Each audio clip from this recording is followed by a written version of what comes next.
एक किसान की एक कहानी है कि एक किसान था और उसके 3 लड़के थे। किसान बीमार था।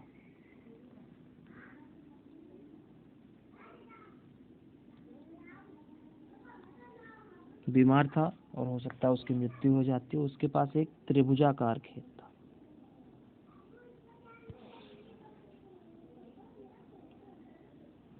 किसान अपने लड़कों को ये खेत बांटना चाहता था, लेकिन पटवारी वगैरह के चक्कर में नहीं पड़ना चाहता था।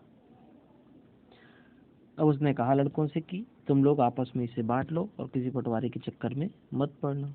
अब लड़कों के पास एक समस्या थी कि इस खेत को कैसे 3 बराबर भागों में बांटे ताकि हमें आपस में लड़ाई भी ना हो और खेत का क्षेत्रफल भी बराबर हो जाए।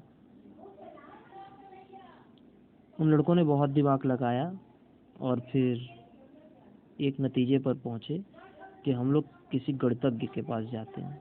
तो एक गणितज्ञ के पास गए। ओके, एक गणितज्ञ के पास गए। उसने इस खेत को 3 बराबर भागों में बांटने की एक विधि बताई। तो देखते हैं वो विधि कौन सी है।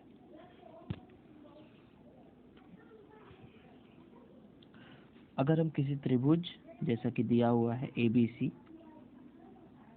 को 3 बराबर भागों में बांटना चाहते हैं तो हमें केवल उसके आधार को 3 बराबर भागों में बांटने की जरूरत है और उसके बाद जो बिंदु मिलेगा उस बिंदु को शीर्ष से मिला देंगे और जो त्रिभुज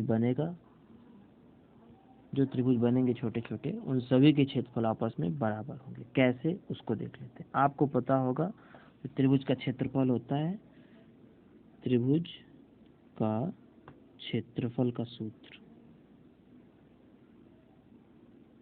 तो त्रिभुज के क्षेत्रफल का सूत्र क्या होता है? 1/2 गुणे आधार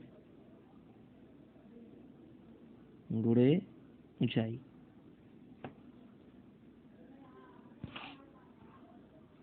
अब यहाँ पे मान लो ये बिंदु E और F है। तो पहले त्रिभुज का क्षेत्रफल अगर हम Δ1 मान लेते हैं तो वो होगा 1/2 मल्टीप्लाइड बाई